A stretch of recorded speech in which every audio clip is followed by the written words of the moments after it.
अस्सलाम वालेकुम सभी को नमस्कार, आदाब, सत श्री अकाल, जय हिंद, जय भारत। आज शुरुआत करूंगा मरता भारत का भय से। शुरुआत करूंगा मरता भारत के भय से। ठीक है, तो आप सबको मरता भारत का भय होना चाहिए। आप लोगों को मेरी आवाज़ अगर आ रही है तो कृपया करके मुझे बताने का कष्ट करें कि आ रही है। हाँ, कैप्शंस मैंने दे दिए हैं। वीडियो को शेयर करने की रिक्वेस्ट आप सबसे कर देता हूं। हर उस मुद्दे पर बोलूंगा जो आपके हक की बात है। बहुत दिन तक मजाक कर लिया मैंने, बहुत दिन तक आप सबसे हंसकर बोलता रहा। शायद अपनी पहचान खो रहा हूं। शायद मजाक मजाक में मैं अपनी पहचान खो रहा हूं, इसलिए मैं अपने रास्ते पे फिर से वापस आ चुका हूं, या वापस आ रहा हूं, या वापस आना चाहता हूं। मैं शेयर नहीं करूंगा अपनी वीडियो को। यह जिम्मेदारी आपकी होगी कि आप शेयर करें। मैं शेयर नहीं करूंगा, एक भी शेयर मैं नहीं करूंगा, जरा से भी शेयर नहीं करूंगा। अपने पेज पर भी ये वीडियो नहीं डालूंगा। आज के बाद मैं किसी भी तरीके से शेयर नहीं करूंगा। लेकिन आपसे ये जरूर बता दूंगा कि आपकी हैसियत क्या है। एज ए वोटर, धर्म से, मजहब से, कास्ट से, जाति से, पहचान से, औकात से, हैसियत से आपकी क्या हैसियत है, यह आपको बताने का काम मैंने पहले भी किया था और आज भी करूंगा। राजनीतिक पार्टी कोई भी हो, मुझे कोई फर्क नहीं पड़ता। पहले भी किसी राजनीतिक पार्टी का सपोर्ट नहीं करता था, आज भी किसी राजनीतिक पार्टी का सपोर्ट नहीं कर रहा हूं और आइंदा भी किसी राजनीतिक पार्टी का सपोर्ट नहीं करूंगा। याद रखना। इसलिए नहीं करूंगा क्योंकि किसी का पट्टा अपने गले में बांध करके घूमना किसी शेर को पसंद नहीं होता है। कान खोल के ये बात समझ लेना और अपने भेजों में बिठा लेना। ये काम कुत्तों का होता है, शेरों का नहीं होता। शेरों के गले में कोई पट्टा बांध करके उनको चराने नहीं निकलता है। यह काम कुत्तों के लिए किया जाता है कि उनके गले में कुत्ते के पट्टा बांध करके उसके बाद उनको ले जाओ बाहर, घुमा के 10 मिनट ले आना, फिर से बांध देना। यह काम सिर्फ कुत्तों के लिए अच्छा लगता है बस। और मैं उन कुत्तों में से नहीं हूं कि दुम हिलाता रहूं किसी नेता के आसपास। बुरा लगेगा जिसको भी, जो मेरा उखाड़ना है वो उखाड़ लेना। बिल्कुल साफ और क्लियर शब्दों में मैं बोल देता हूं। बजट आ गया है 2022 का। क्या क्या मिला आपको? भारतीय जनता पार्टी की सत्ता में जो पार्टी है उसकी बात से शुरू करता हूं और जो विपक्ष में है वहां तक जाऊंगा। 2022 का बजट आया है। आपको क्या मिला? आपको बताया गया है, बेवकूफ बनाया गया है बजट के नाम पे। आपको यह समझाया गया है कि यह बजट आपके लिए है, यह बजट मिडिल क्लास के लिए है, यह बजट किसानों के लिए। एक काम बता दो जो किसानों के लिए या मिडिल क्लास के लिए किया गया है या नीचे लोगों के लिए किया गया है, जो थर्ड क्लास आते हैं। भारत में थर्ड क्लास भी आते हैं, भारत में थर्ड क्लास भी आते हैं। उन थर्ड क्लास के लिए क्या किया गया है आप लोगों के? मुझे किसी का व्यू, किसी का कमेंट्स नहीं शो कर रहा है, तो प्लीज आप एक बार, मैं खुद करके चेक कर लेता हूं। किसी से कहना बेवकूफ़ी है कि किसी से मैं कहूं, मैं खुद चेक कर लेता हूं कि कोई पहुंचा है मुझ तक या नहीं। हाँ ठीक, मैंने दूसरे मोबाइल पे चेक कर लिया है कि हाँ मेरी लाइव चल रही है। खैर, मुझे किसी से, और हाँ, मैं वो एहतिशाम रिजवी हूं, मैं वो एहतिशाम रिजवी हूं कि कभी किसी से किसी तरीके की मदद नहीं मांगी है। समझ रहे हैं मैं क्या कर रहा हूं? सब कुछ होने के बावजूद सत्ताधारी पार्टी मेरे पीछे कुत्ते की तरह लगी थी। उसके बाद भी मैंने किसी से नहीं कहा कि मेरी मदद के लिए एक वीडियो बना दो, मेरी मदद के लिए बोल दो, मेरा सपोर्ट कर दो। किसी से नहीं कहा था, आज तक नहीं कहा हूं और आइंदा भी नहीं कहूंगा। क्योंकि मुझे पता है कि एक जान है, अल्लाह ले ले या मोहल्ला ले ले। अल्लाह जब मर्जी होगी ले लेगा, मैं रोक नहीं पाऊंगा। मोहल्ले की इतनी औकात नहीं है, इतनी हैसियत नहीं है कि मेरी जान ले ले। मैं डरपोक तो हूं नहीं मैं आम वोटर नहीं हूं कि शराब की बोतल पर, एक कंबल पर, 5 किलो राशन पर अपना वोट दूंगा। मैं आंखों में आंखें डाल के सवाल करूंगा कि तुमने मेरे लिए किया क्या है। पार्टी कोई भी हो तुम, गुंडे बदमाश कितने भी बड़े हो तुम, ठाकुर कितने बड़े भी रहे हो तुम, मुझसे कोई फर्क नहीं पड़ता। इससे तुम्हारी औकात, तुम्हारी हैसियत क्या है मैं जानता हूं। एक वोट के लिए मेरे घुटनों के नीचे पड़े मिलोगे तुम, एक वोट के लिए। जब एक वोट से हार जीत तय होती है तो एक वोट के लिए पैरों पे पड़े मिलते हो, तुम्हारी वो हैसियत है। नेताओं को खुले चैलेंज करता हूं मैं आज, सभी पार्टी के नेता सुन लें, चाहे जो आज बजट लाने का खोखला एक भ्रम फैलाए हैं कि मैंने आज किसानों के लिए, आज मैंने पब्लिक के लिए, आवाम के लिए, देश की जनता की सुख देने के लिए मैं बजट लेकर के आया हूं। मैं उनकी भी बात करता हूं और मैं उनकी भी बात करता हूं जो लाल टोपी लगा के घूम रहे हैं। मैं उनकी भी बात करता हूं और मैं उनकी भी बात करता हूं जो सिर्फ किसी तरीके की टोपी नहीं लगाए हैं, उसके बाद भी करें हम तुम्हारे साथ हैं, उनकी भी बात कर रहा हूं। साथ होना क्या कहते हैं सुन लो, और बेवकूफ बनाना किसे कहते हैं ये भी सुन लो। दिक्कत की बात नहीं है, गुस्से में चाहे जितना रहूं मैं अपना कॉन्फिडेंस नहीं खोता हूं। दिक्कत की बात नहीं, मैं गुस्से में चाहे जितना रहूं मैं अपने जबान से अपने वो शब्द नहीं निकालता हूं जो मेरी शब्द को, मुझे जो शोभा न देती हो, मेरी हैसियत को और एहतिशाम रिजवी को जो बात शोभा न देती हो, वो बात एहतिशाम रिजवी नहीं कहता है। इसलिए वही अल्फाज कहूंगा जो मेरी मां बहनें सुन सकें। मेरी जबान नहीं फिसलेगी। मैं आपका वो सोशल एक्टिविस्ट नहीं हूं जो जबान से बोलता हो बस। मैं वो सोशल एक्टिविस्ट हूं जो करके दिखाया हूं, तब बोल रहा हूं, चैलेंज करके बोल रहा हूं, चैलेंज करके। ठीक है, मैं आपका वो सोशल मीडिया एक्टिविस्ट नहीं हूं जो किसी नेता को मां बहन की गालियां इसलिए देता हो ताकि उसके दूसरे अपोजिट जो हैं वो मेरे साथ मिल जाएं। अरे मिलो चाहे भाड़ में जाओ। मैं किसी धर्म को अपना साथी बना के नहीं चला हूं आज तक।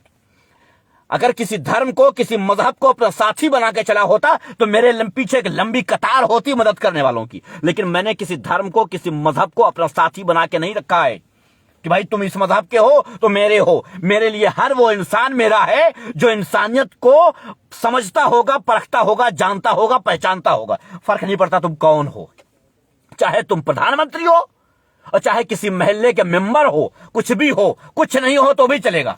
लेकिन याद रखना, इतना जरूर याद रखना कि तुम्हारे अंदर वो चीज होनी चाहिए जो आज नहीं मिलती है। ठीक, कुछ लोग अपने आप को 2 वक्त की रोटी देने वाला क्या समझ बैठे, 5 किलो राशन देने वाला क्या समझ बैठे, अपने आप को सबका बाप समझ लिया। ये समझ लिया कि हम 5 किलो राशन दे रहे हैं तो जो चाहूंगा वो करूंगा, है ना, जो चाहूंगा वो करूंगा। मेरे मुखालिफत करने वाला कोई नहीं होगा क्योंकि मैं 5 किलो राशन दे रहा हूं। मैं तुम्हारा 5 किलो राशन ठुकराता हूं।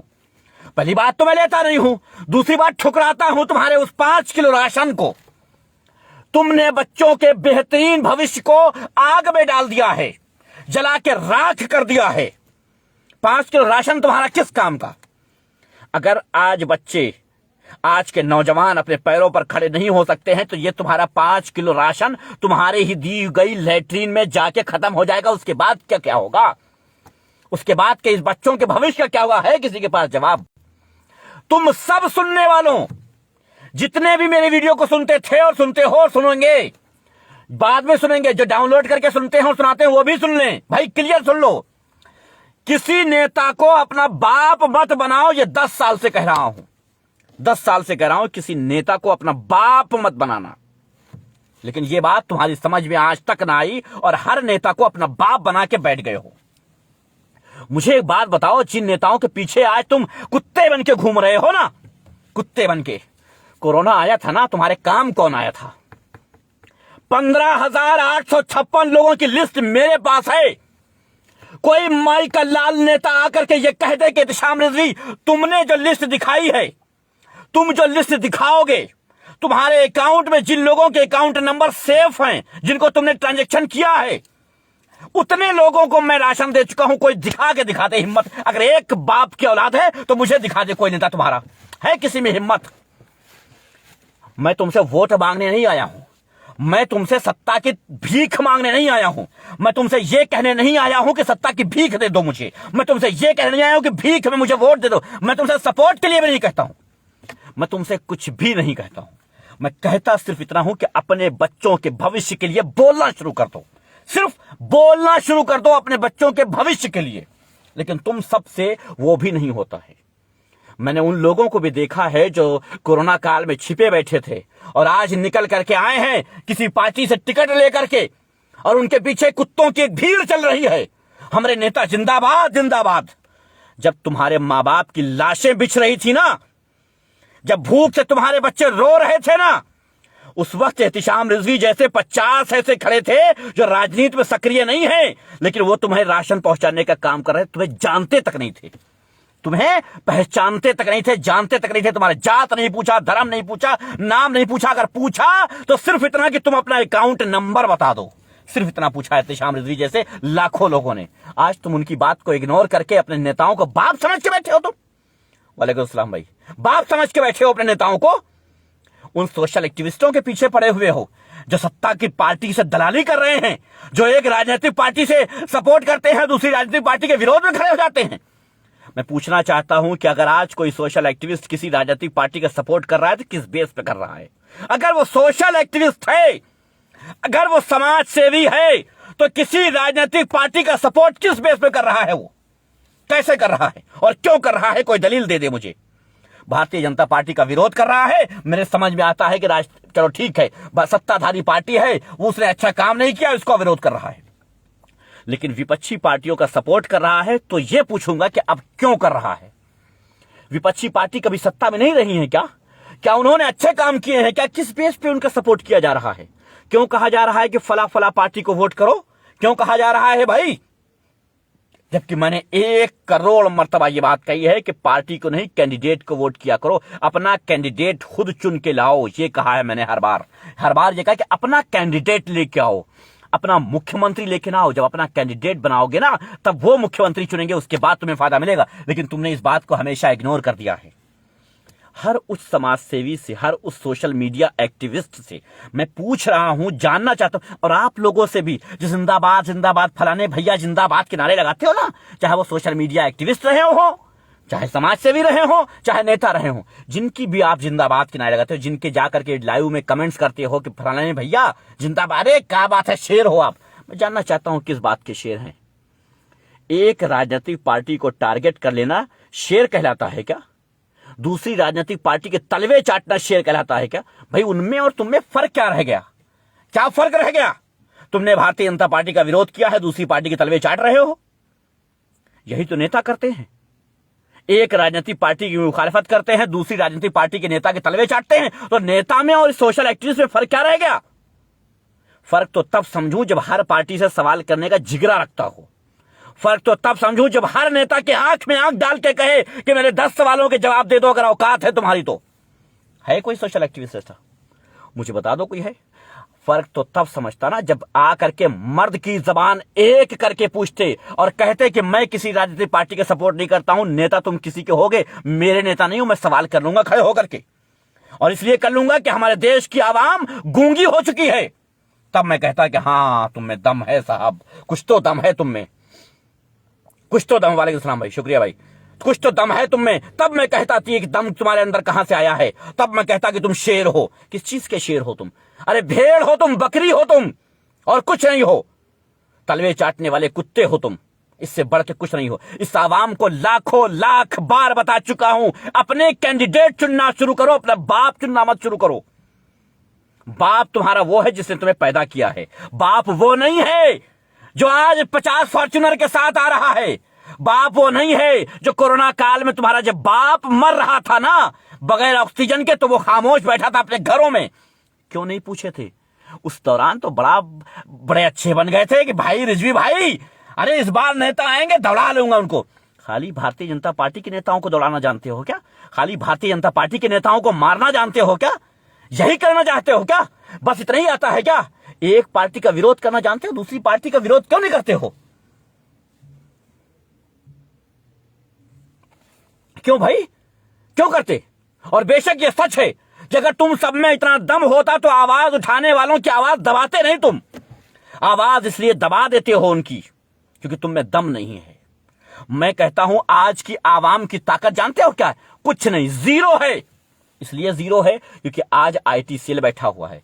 मैं एहतिशाम रिजवी बार बार इस बात को दलील दिया हूं, मैं गवाह सबूत दिया हूं कि मेरी आईडी ब्लॉक कर दी जाती है, मेरी आईडी को रोक दिया जाता है, बार बार मेरी आईडी को खत्म किया गया है, बिना किसी रीजन के मेरी आईडी को सस्पेंड कर दिया गया है, परमानेंटली सस्पेंड कर दिया गया है। क्यों भाई? किसकी फट रही थी मुझसे भाई? क्या डर था? किसी नेता को कहां से डर लग गया? मैं क्या था? किसी राजनीतिक पार्टी का नेता था? नहीं था। किसी राजनीतिक पार्टी का नेता हूं? नहीं हूं। किसी राजनीतिक पार्टी का सपोर्ट करता था? नहीं करता था। किसी का करता हूं? नहीं करता हूं। तो फिर मुझसे इतनी डर क्यों लगी पड़ी है नेताओं को? मुझसे इतनी डर क्यों लगी पड़ी है? मैं तो कुछ नहीं हूं। मेरे देखने वाले भी 2-4 होने लगे हैं, फिर किस बात की डर लग गई मुझसे? एहतिशाम रिजवी के अल्फाजों से तुम भाग क्यों रहे हो? क्या तुम्हारे पहले बाप जो थे वो तो ठीक है, जो दूसरे बाप बना के रखे हैं नेताओं को तुमने? हर नेता ने अपना एक बाप चुन लिया है, एक नेता चुन लिया है कि हमारे नेता जो है हमारे अखिलेश भैया हैं, हमारे अखिलेश भैया हैं, ये हमारे बाप हो गए हैं, और हमारे योगी जी हैं, ये हमारे बाप हो गए हैं, और हमारे ओवैसी जी हैं, ये हमारे बाप हो गए हैं। सबको बाप बनाए हो। एक बाप कम था तुम्हारा, जो 2-4 और बना लिए हैं। क्यों कर बनाए हो भाई? क्यों कर बना? शुक्रिया भाई। क्यों कर बनाए हो अपने बाप? क्या बाप बनाना है तुमको? तुमको एक वो आदमी चुनना है जो तुम्हारी सेवा कर सके। तुमको अपना नौकर, अपना गुलाम चुनना है, ना कि अपना बाप चुनना है। अपना बाप मत चुनो किसी को। अपना नौकर बनाओ, अपना गुलाम बनाओ, इनको अपना गुलाम बनाओ। हर राजनीतिक पार्टी की औकात नहीं है कि तुम्हारे आगे ऊंची आवाज में बात कर सके, अगर तुम में दम हो तो। लेकिन तुम में तो दम ही नहीं है, और जो तुम्हारे लिए आवाज उठाएगा उसकी आवाज दबाने में तुम सब एकदम घुस जाओगे, पूरी ताकत लगा दोगे, रिपोर्ट मारोगे उसकी आईडी को खत्म करने के सारे प्लान बनाओगे, आईटी सेल का हिस्सा बन जाओगे, सब कुछ करोगे। एक बात बताओ, आईटी सेल की आवश्यकता क्यों पड़ती है सभी राजनीतिक पार्टियों की? कभी सोचा है तुमने? आईटी सेल की आवश्यकता क्यों पड़ती है? मैं सिर्फ ये सवाल करता हूं, तुम सबके बीच ये सवाल छोड़ के जाता हूं कि किसी भी राजनीतिक पार्टी को सोशल मीडिया पर आईटी सेल की टीम क्यों बनानी पड़ती है? मैं ये जानना चाहता हूं। क्या रीजन है जो आईटी सेल की टीम बनानी पड़ जाती है? पता है क्यों बनानी पड़ती है? हम जैसों को रोकने के लिए, हम जैसों की आवाज को दबाने के लिए, हम जैसों की आवाज को वहीं खत्म करने के लिए। कहीं तुम्हारी आवाज हमारी आवाज से मिल ना जाए, कहीं तुम्हारी वो बात जो तुम्हारी कहने की क्षमता नहीं है मैं कह ना दूं, ये जरूरत पड़ती है। कभी अपने नेता से पूछा है कि तुम्हारी आईटी सेल क्या काम करती है? हाँ, हम तो भूल ही गए। तुम तो अपने बाप का गिरबान पकड़ के पूछ लोगे कि तुमने 100 रुपया कल कमाया था तो 50 रुपया हम पर क्यों नहीं खर्च किए, लेकिन अपने नेता से नहीं पूछोगे तुम मेरे नाम पे 100 रुपया लाए थे, 50 रुपया तुम हमको क्यों नहीं दिए? कम से कम 50 ही दे दिए होते। अपने नेताओं से नहीं पूछो, क्योंकि तुमने अपने बाप का बाप समझ लिया है उनको। मैं जानना चाहता हूं तुम लोगों के जिंदाबाद मुर्दाबाद के नारे के बीच जो तुम्हारे बच्चों की चीखें हैं वो कहां तब गई? मैं जानना चाहता हूं कि कोरोना काल में जो तुम्हारे परिवार वाले तड़प तड़प के बगैर ऑक्सीजन के मर रहे थे वो चीखें कहां घुस गई? आज 500 किलोमीटर, 1000 किलोमीटर जब मासूम बच्चों को गोद में उठा करके, साइकिल के डंडे पे बिठा करके और पैदल घसीट घसीट के लाते थे, खून खच्चर हो जाते थे तुम्हारे हाथ और पैर। भूख से तड़प तड़प के रास्तों में मर गए हैं तुम्हारे परिजन। वो आहें, वो चीखें खत्म हो गई तुम्हारे दिलो दिमाग से। वो आहें, वो चीखें खत्म हो गई, अब नहीं है तुम्हारे दिलो दिमाग में। तुम्हारी बहन बेटियों के रेप होते हैं दिन दहाड़े, और करने वाले होते हैं तुम्हारे राजनीतिक पार्टी के समर्थक। तुम अपनी बहनों की आहें, अपनी चीखें नहीं बर्दाश्त कर पा रहे थे तब। आज तुम अपनी बहनों की चीखें बर्दाश्त कर लोगे? उन नेताओं की गुलामी करने पे लगे हो जिन नेताओं के समर्थकों ने तुम्हारी बहन को नोच डाला है, तुम्हारी माओं को नोच डाला है, तुम्हारी बहनों को नोच डाला है। उन नेताओं के समर्थन में आज क्यों कर खड़े हो तुम? मैं जानना चाहता हूं इस देश की आवाम से, इस देश की जनता से, इस गजनी से मैं जानना चाहता हूं कि तुम लोगों की हैसियत क्या है? क्या है तुम्हारी हैसियत? कुत्ते का पट्टा अपने गले में बांध करके घूमने के सिवा तुम्हारी कोई हैसियत नहीं है क्या? पूरे यूपी के नेताओं को मैं चैलेंज करता हूं। यूपी का इलेक्शन हो रहा है ना, पूरे यूपी के नेताओं को चैलेंज करता आया हूं और आज फिर चैलेंज कर रहा हूं। एहतिशाम रिजवी के सामने खड़े होकर के जब चाहो, जहां चाहो, जैसे चाहो डिबेट कर लो। अगर एक बाप की औलाद हो तो, अगर जनता की सेवा करने आए हो तो, मेरे चेहरे की मुस्कुराहट से यह मत समझ लेना कि मैं इन चूतियों जैसा हूं। याद रखना, मैं वो इंसान हूं कि मैं घुस जाऊंगा, मैं वो सवाल करूंगा कि तुम्हारी नस्लें याद करेंगी। तुम्हारी नस्लें इलेक्शन में खड़ी होने से पहले कह देंगी एहतिशाम रिजवी के सामने मत पड़ना वरना बुरा कर देगा। समझ रहे हो? ये लैंग्वेज बोलना पड़ता है। अब ये लैंग्वेज बोलना पड़ता है, इसलिए बोलना पड़ता है कि तुम लोग सीधी जबान समझते नहीं हो। मैं कैसे भूल जाऊं वो लड़कियां जो चीख मारती थीं। मैं कैसे भूल जाऊं उनके शरीर को जो नोच डाले जाते हैं। मैं कैसे भूल जाऊं उन माओं को जिनके शरीर को नोच डालते हैं हवसी इंसान, हवस के भूखे कुत्ते नोच डालते हैं। और सरकार क्या करती है उनके लिए? हैं? जो सत्ता में होती है वो उनका माल्यार्पण करती है, वो उनको पद देती है अपनी पार्टी में, वो जमानत देती है, वो जमानत करवा करके उनको बाइज्जत बरी करवाती है, बाइज्जत बरी करवा करके उनके गले में माला डाल करके हार डाल करके स्वागत करती है, स्वागत करके उनको पद देती है और कहती है कि तुम आज से हमारे लीडर हो गए। क्यों लीडर हो गए? क्योंकि ये जो गधे टहल रहे हैं, जो कुत्ते टहल रहे हैं, जो आवाम है ना, ये जो गधे हैं ना, इन गधों के लीडर तुमको इसलिए बना रहा हूं क्योंकि तुमने इनकी बहनों को, इनकी माओं को नोच डाला, इनकी बेटियों को नोच डाला और इनकी मजाल नहीं हुई कि सर उठा देंगे। इसलिए इन बलात्कारियों को तुम्हारा नेता बनाया गया है। इसलिए नेता बनाया गया है क्योंकि पता है कि तुम्हारी औकात नहीं है इनसे भिड़ने की, इनके खिलाफ बोलने की, इनके खिलाफ आवाज उठाने की तुम्हारी हैसियत नहीं है। इसलिए इनको नेता बनाया गया है।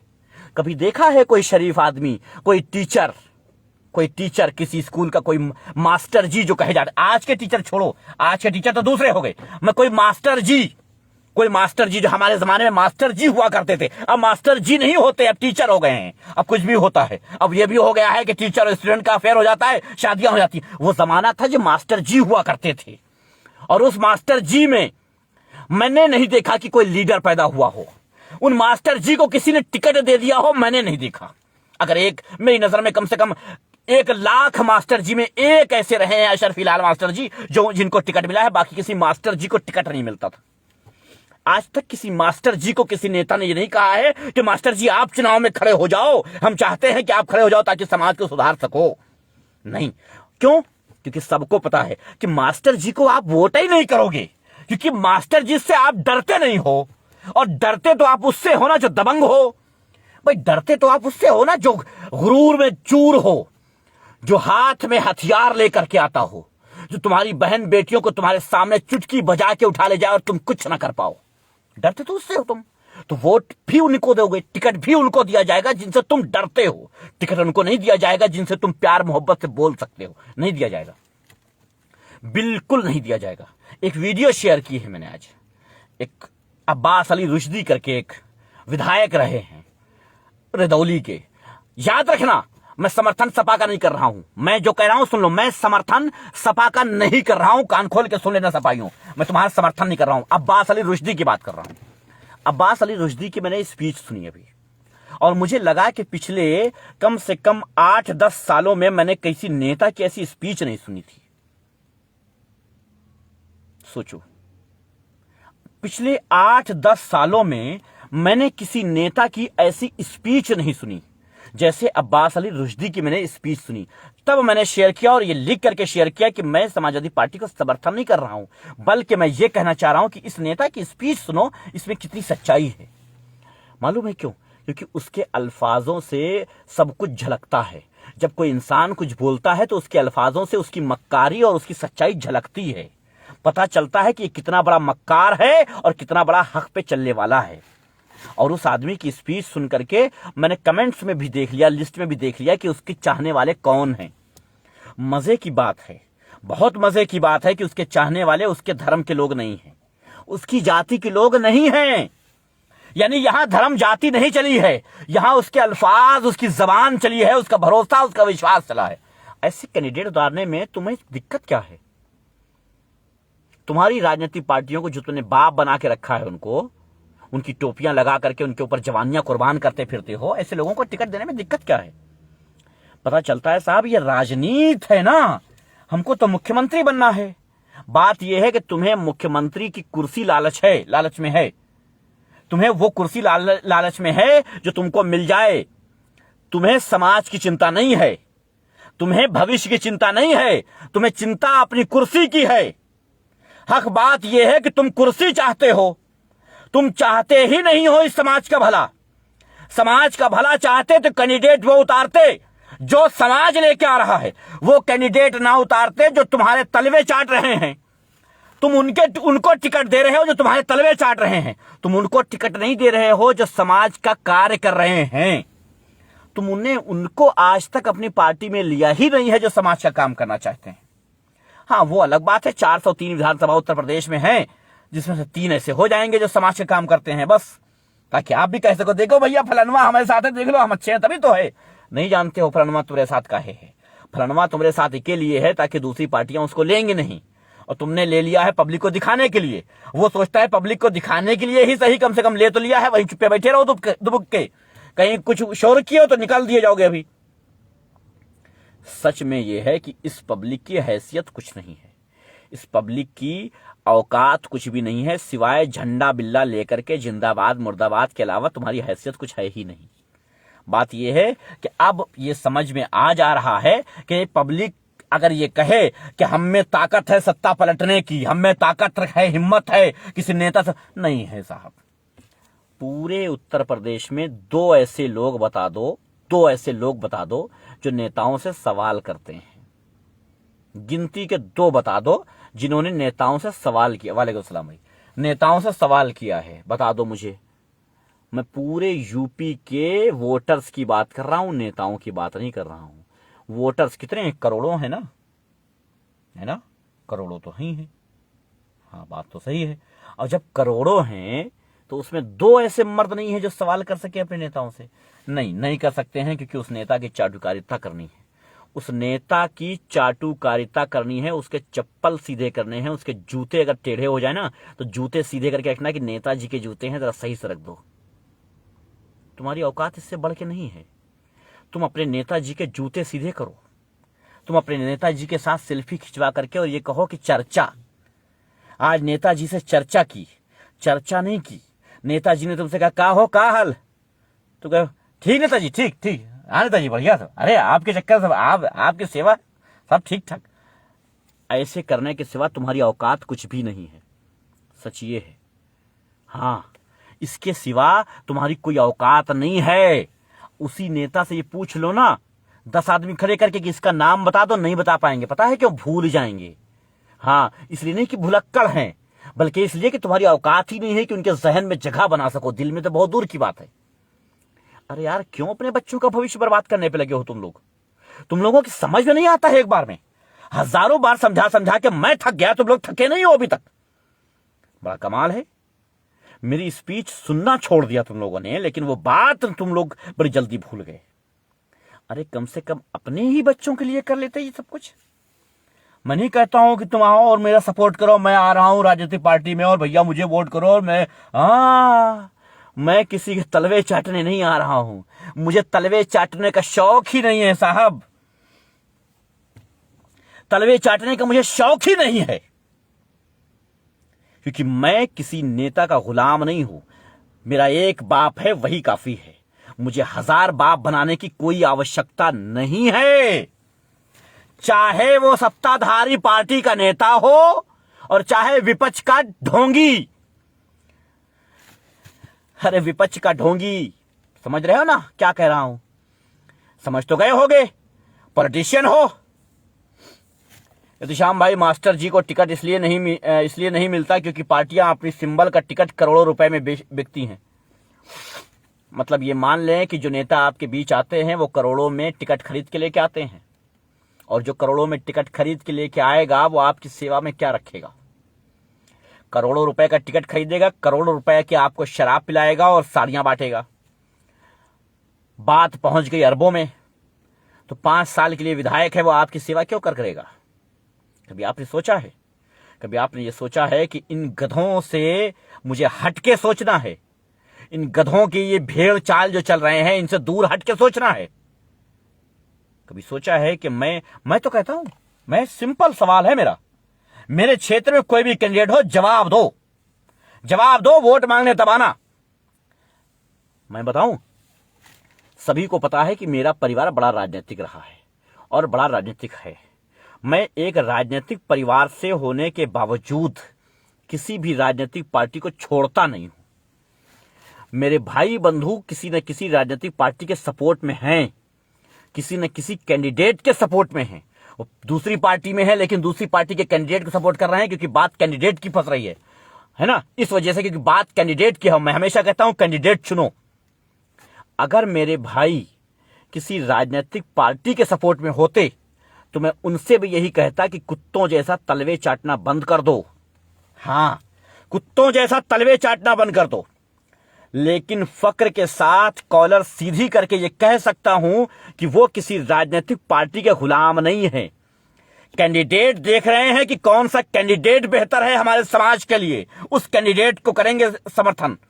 क्यों? क्योंकि उस कैंडिडेट का जीतना इसलिए जरूरी है क्योंकि हमारे समाज में इसकी जरूरत है। इसलिए नहीं कि मुख्यमंत्री कौन बन जाएगा, नहीं, इसलिए नहीं कि मुख्यमंत्री कौन बनता है। मुख्यमंत्री बने और चाहे तेल लेने जाए, विधायक निधि इतनी आती है कि एक विधायक अपने समाज का कल्याण कर सकता है। सरकार बनाने की जरूरत नहीं है। हम 2 नंबर का धंधा नहीं कर रहे हैं कि मुख्यमंत्री से फोन करवाना पड़ जाएगा। कान खोल के सुन लो, हम 1 नंबर का काम करने वाले 1 नंबर के लोग हैं जो एक बाप रखते हैं। बस इससे ज्यादा कुछ नहीं कहना चाहूंगा। तो बात को इतने समझ लो, अपने भेजों में बिठा लो। 2 वक्त की रोटी देने वाला आपका मसीहा नहीं हो सकता। आपको रोजगार देने वाला आपका मसीहा हो सकता है, आपको एजुकेशन देने वाला आपका मसीहा हो सकता है, क्योंकि वो एजुकेशन दे रहा है, आपकी नस्लें बन जाएंगी उसमें। 57 ट्यूशन सेंटर चल रहे थे मेरे, 57 ट्यूशन सेंटर चल रहे थे। कोरोना काल में रोका। मैंने किसी से कहा कि तुम 2 ट्यूशन सेंटर गोद ले लो। किसी नेता ने कहा कि भैया तुम चला रहे हो। कितने नेताओं ने बात किया, भाई वाह, अरे रिजवी भाई आप बड़ा अच्छा काम कर रहे हैं, नहीं तो एजुकेशन तो बहुत जरूरी है। और जब उनसे पूछ लिया एजुकेशन के लिए, नेताजी आपने क्या किया है आज तक? आप इतने साल विधायक रहे हैं, इतना सब कुछ रहे हैं, आपने एजुकेशन के लिए क्या किया है? तो नेताजी के पास गूं गां के अलावा कुछ बचा नहीं है। ऐसे लोगों को अपना नेता मत बनाओ, और बना रहे हो तो बस नेता ही बनाओ, अपना बाप मत बनाओ। अब्बाजान मत कहो उनको, उनके जिंदाबाद के नारे मत लगाओ। वो तो जिंदाबाद हो जाएंगे, तुम मुर्दाबाद हो गए हो जाओगे। तो तुम्हारे परिवार वाले बगैर ऑक्सीजन के मछली की तरह तड़प रहे थे, तो एहतिशाम रिजवी के पास कॉल क्यों आ रही थी? जितने लोगों की आ रही थी उनसे कराऊं, और इसलिए तुम्हारी चोट कर रहा हूं तुम्हारे जमीर पे, ताकि तुम्हें बुरा लगे। ये बड़ा बोल नहीं है, अल्लाह तौबा, बड़ा बोल नहीं बोल रहा हूं कि मुझे कॉल करे थे। मैं गुरूर में नहीं, मैं गुरूर में नहीं हूं। मैं एक अदना सा वो आदमी हूं, एक अदना सा गरीब आदमी हूं, लेकिन दम रखता हूं सवाल करने का, हिम्मत रखता हूं, जिगर रखता हूं, क्योंकि किसी नेता की गुलामी नहीं की है कभी। इसलिए जब ऑक्सीजन नहीं मिल रहा था, जो लोग मुझे फोन कर रहे थे, मैं उनसे पूछता हूं। जो लोग मुझे भैया ऑक्सीजन का इंतजाम करवा दो, अब्बा तड़प रहे हैं, मैं उनसे पूछता हूं क्यों भैया? तब तुम्हें एहतिशाम रिजवी याद आया था। आज तुम नेताजी जिंदाबाद के नारे लगा रहे हो, क्यों नहीं बोले थे इस अपने हराम के बाप को? इस अपने हराम के बाप को क्यों नहीं बोले थे कि ऑक्सीजन का इंतजाम करवाओ, मैं तुमको वोट करता हूं? तब तो तुमने कहा था कि अब की बार कोई नेता आया तो हम उसको दौड़ा लेंगे। तब तो तुमने कहा था ना, याद है या भूल गए? नाम लेके बताऊं, एक एक नंबर, मोबाइल नंबर बताऊं, पूछो उन लोगों से फोन करके कि भाई तुम तो ऑक्सीजन मांगने के टाइम कहते थे कि हम अपने नेताओं को अपना बाप नहीं बनाएंगे। अब समझ में आ गया भैया, आंखें खुल गई हमारी। आज क्या हुई? तुम फिर से एक बार अंधे हो गए, नाबीना हो गए, तुम्हारी सोच खत्म हो गई। लेकिन क्या है, तब तुमको एहतिशाम रिजवी याद आ रहा था। आज एहतिशाम रिजवी की बात तुम्हारे लिए मायने नहीं रखती है, क्योंकि तुम्हारे लिए मायने रखता है तुम्हारा बाप। और सबसे बड़ी बात यह है, काला अक्षर भैंस बराबर है तुम्हारे नेताओं के लिए। कुछ एजुकेटेड नेता हैं जो आज राजनीति में आए हैं, और वो भी इसलिए आए हैं ताकि उनको पता चल गया है कि फायदा यहीं से है और कहीं से फायदा नहीं है। एजुकेशन कितनी भी हासिल कर लो, बिजनेस करके फायदा नहीं पाओगे अगर सत्ताधारी पार्टी की गुलामी नहीं करोगे, ये उनको पता चल गया है। और जब तुम्हें गधे लोग तुमको बेवकूफ बना सकते हैं, एजुकेटेड लोग क्यों नहीं बना सकते? शर्त यह है कि उनका जमीर मरा होना चाहिए। क्यों भैया नेता लोग परेशान हो गए क्या? मेरी वीडियो बंद करने लगे? ऐसा क्या हो गया नेताजी कि मेरी वीडियो रोकनी पड़ जाने? देख लिया असलियत? ये असलियत है तुम्हारे नेताओं की। इतनी जल्दी मेरी वीडियो को रोकने लग गए क्यों भाई? आ गए अपनी असलियत पे? अरे यार 2 कौड़ी के हो तुम लोग यार, इतनी क्यों, इतना ज्यादा मुझसे खौफ क्यों लगता है? देख लिया, बात करते करते देख लिया तुमने किस तरीके से वीडियो रुक गई। इतना किस चीज का खौफ है मुझसे? अगर मैं ये ना करके स्टेज पे पहुंचने लग जाऊं तो तुम्हारा हाल क्या होगा? अगर मैं नाम ले लेकर के तुम लोगों को बोलने लग जाऊं तो तुम्हारा हाल क्या होगा फिर? अभी तो मैं किसी का नाम नहीं ले रहा हूं ना, फिर भी इतना डर, इतना खौफ। अच्छा लगा ये खौफ देख करके। इतने दिन बाद मैं शुरू किया था, अपने लहजे को वापस इतने दिन के बाद मैं लेके आया था, और आज ही तुम्हारी असलियत, तुम्हारी हकीकत, तुम्हारी औकात पता चल गई। ये है तुम्हारे नेताओं की औकात। तुम्हारे नेताओं की ये औकात है कि 5 मिनट मुझे बर्दाश्त नहीं कर सकते हैं। अरे किन नेताओं के चक्कर में पड़े हो भैया लोग? किन नेताओं के चक्कर में पड़े हो? 5 मिनट ये बर्दाश्त नहीं कर पाए मुझे। 5 मिनट एहतिशाम रिजवी को झेल नहीं पाए। इनको बाप बनाए हो तो वाह, इनको बाप बनाए हो जो एहतिशाम रिजवी के सवालों को 5 मिनट बर्दाश्त नहीं कर पाए। एक्टिव हो गई आईटी सेल। अब मेरे ये व्यूज 30 के ऊपर नहीं जाएंगे। मालूम है क्यों? क्योंकि अब इनके बाप का जो परिवार है ना, वो जुट गया होगा आईटी सेल कि रोको, इस वीडियो को रोको, जाने ना पाए, हाइड करो, सारी टेक्नोलॉजी लगा दो। पता है क्यों? क्योंकि मेरी बात चुभ रही होगी इनको।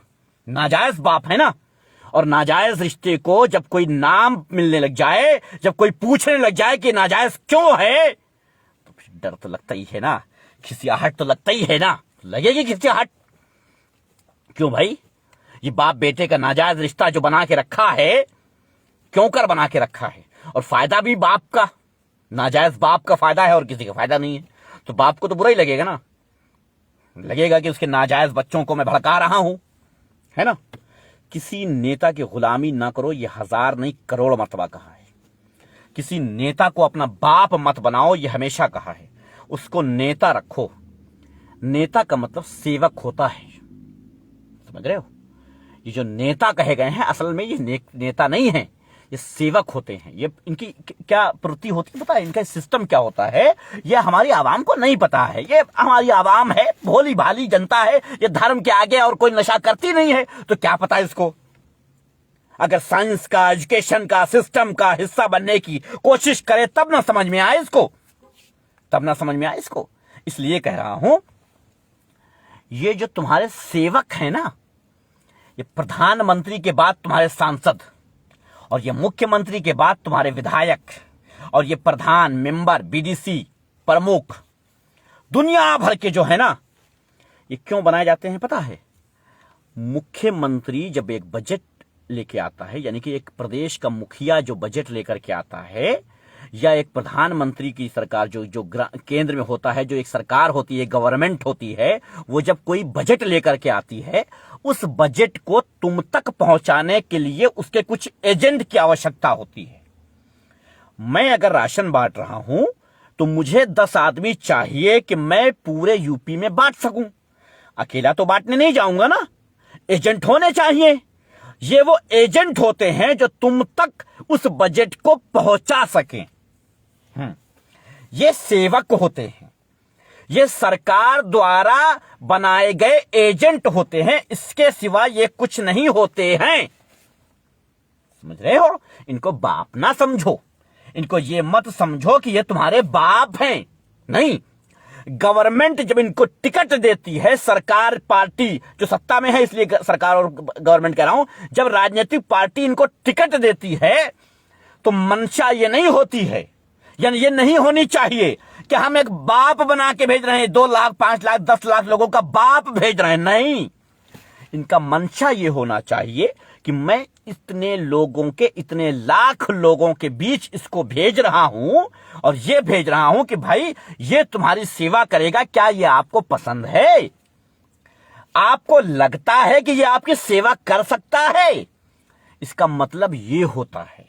राजनीति का मतलब नहीं समझोगे तो ऐसे ही तलवे चाटते रहोगे, जूता साफ करते रहोगे, इसके सिवा कुछ नहीं कर पाओगे और कुछ नहीं कर पाओगे, याद रखना। अब देखो 14 पे गिनती रुकी हुई है, ना 13 ना 15, और जब से लाइव कंटिन्यू हुआ है तब से रुकी हुई है। यहां इस वीडियो को वहीं पर रोक दिया गया, स्टॉप कर दिया गया कि ना कम ना ज्यादा, स्टॉप कर दो इसको। क्यों भाई? तुम्हारे नाजायज रिश्ते के राज खोल रहा हूं इसलिए ऐसा हो रहा है क्या? है? तुम्हारे नाजायज रिश्ते के राज खोल रहा हूं, तुम्हारी हकीकत बता रहा हूं। उन लोगों को तुम्हारी हकीकत बता रहा हूं जो लोग सुनना ही नहीं पसंद करते हैं तुम्हारे खिलाफ। आज कन्हैया कुमार के ऊपर स्याही डाली गई है।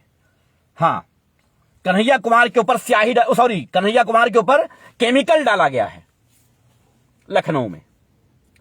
वो कन्हैया कुमार के ऊपर नहीं लगा, 2 समर्थकों के ऊपर लग गया और वो हॉस्पिटल में एडमिट। केमिकल डाला गया है। आप राम राज की कल्पना कर रहे हैं, जबकि रावण राज, अरे रावण राज तो इससे अच्छा था भाई।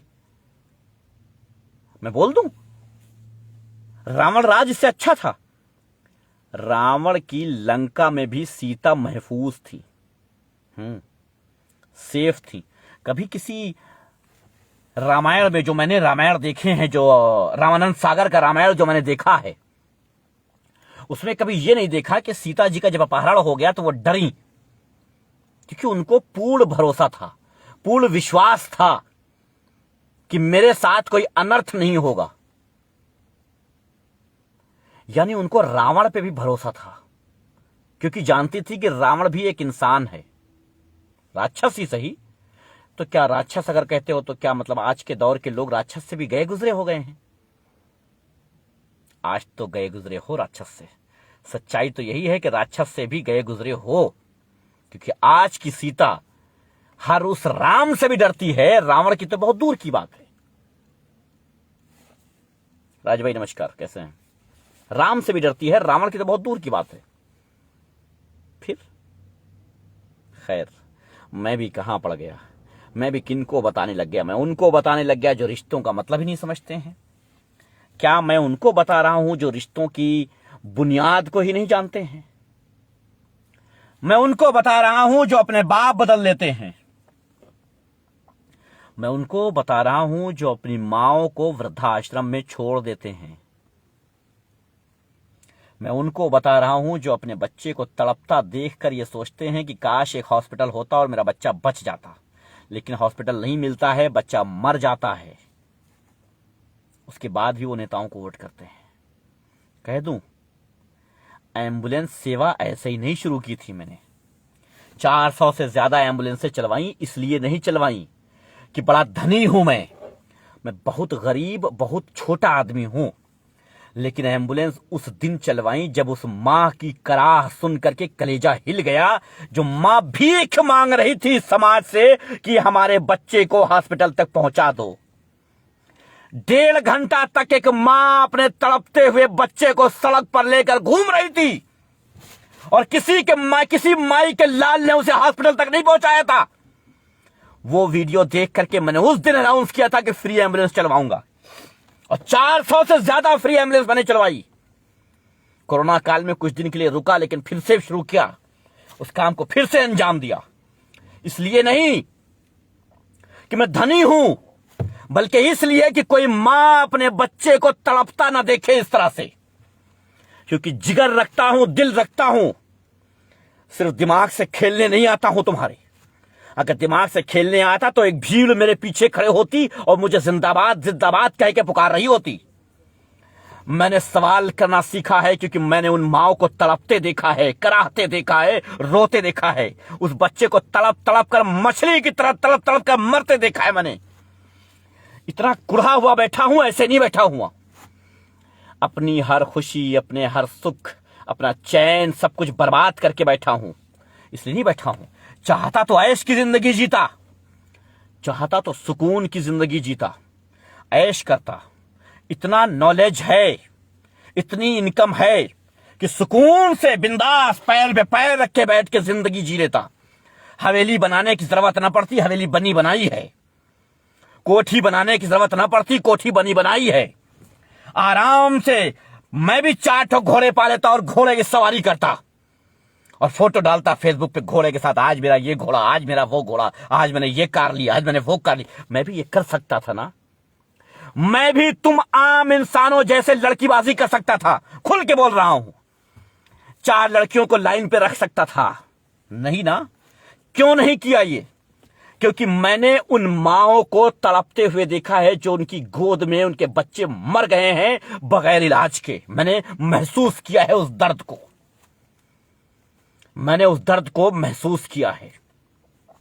चाहे वो अखिलेश सरकार रही हो, चाहे वो माया सरकार रही हो, चाहे वो भाजपा सरकार रही हो, तीनों सरकारों में मैंने इस चीज को महसूस किया है, दिल से महसूस किया है, मैंने समझा है, मैंने जाना है, मैंने परखा है। मैंने उन माओं को देखा है रोते हुए, बिलखते हुए, दामन फैला करके मांगते हुए कि 5 रुपए की दवा मेरे बच्चे को दे दो ताकि मेरा बच्चा बच जाए। देखो गिनती अब भी 14 है और उसके बाद कई लोग आए हैं, कई लोग गए हैं, लेकिन 14 की 14 रुकी हुई। देख लो अपने 2 कौड़ी के नेताओं के औकात और हैसियत देख लो। मेरे जैसे इंसान को रोकने का मतलब यह है कि उनकी कोई औकात नहीं है, उनकी कोई हैसियत नहीं है। डर लगता है मुझसे। हाँ डरो, ये डर मुझे अच्छा लगता है। मैं चाहता हूं कि तुम्हारे नाजायज बाप मुझसे डरें, क्योंकि तुमसे तो डरेंगे नहीं, मुझसे डरें। मैं चाहता हूं तुम्हारे नाजायज बापों को ये पता हो कि कोई एहतशाम रिजवी है जो आंखों में आके डाल के सवाल कर लेगा। वो बिकेगा नहीं तुमसे। वो तुम्हारी औकात, तुम्हारी फॉर्च्यूनर, तुम्हारी BMW देख करके, लैंड क्रूजर देख करके डरेगा नहीं। तुम्हारे साथ 10 ठो गनर देख लेगा, बाउंसर देख लेगा तो क्या समझते हो? नहीं भाई, यहां पे 14 है, यहां पर 14 ही है और वो 14 ही रहेगा, क्योंकि वीडियो को रोक दिया गया। मैं बिट्टू भाई आपके लिए नहीं बल्कि इस आवाम के लिए मैं चाहता हूं कि दिखा दूं मैं फोटो लेकर के कि यहां पर क्या दिखा रहा है, यहां पर क्या दिखा रहा है, इसलिए दिखा दूं ताकि ये लोग समझ जाएं कि इनकी नेताओं की औकात क्या है। ये जूम करके मैं दिखा देता हूं। देखो मैं जूम करके दिखा देता हूं कि 14 है। क्यों है? क्योंकि मेरी वीडियो को रोका जा रहा है। ये कहां गई गिनती? ये 14 है, देख लो। क्यों? क्योंकि मेरी वीडियो को रोका जा रहा है। असलियत यह है कि मेरी वीडियो को रोका जा रहा है। क्यों? क्योंकि मैं किसी नेता की गुलामी करने का बिल्कुल हामी नहीं हूं। मैं किसी नेता की गुलामी बिल्कुल नहीं कर सकता। किसी भी हाल में किसी नेता के तलवे नहीं चाट सकता। वो चाहे सत्ता का हो, चाहे सत्ता के बाहर विपक्ष में बैठा हो। मैं गुलामी नहीं कर सकता। काम अच्छा करेगा तारीफ करूंगा, काम गलत करेगा बिल्कुल उसकी मुखालिफत करूंगा। हाँ वो वैसे ही चलेगा, बिल्कुल मुखालिफत करूंगा, किसी भी हाल में मुखालिफत करूंगा। क्योंकि तुम हमारे सेवक हो, तुम हमारे गुलाम हो, तुम हमारे नौकर हो, जिसकी सैलरी हम तुमको देते हैं। हमारे टैक्स के पैसे से तुम सैलरी लेते हो, ऐशो आराम कर रहे हो। मेरी मेहनत की कमाई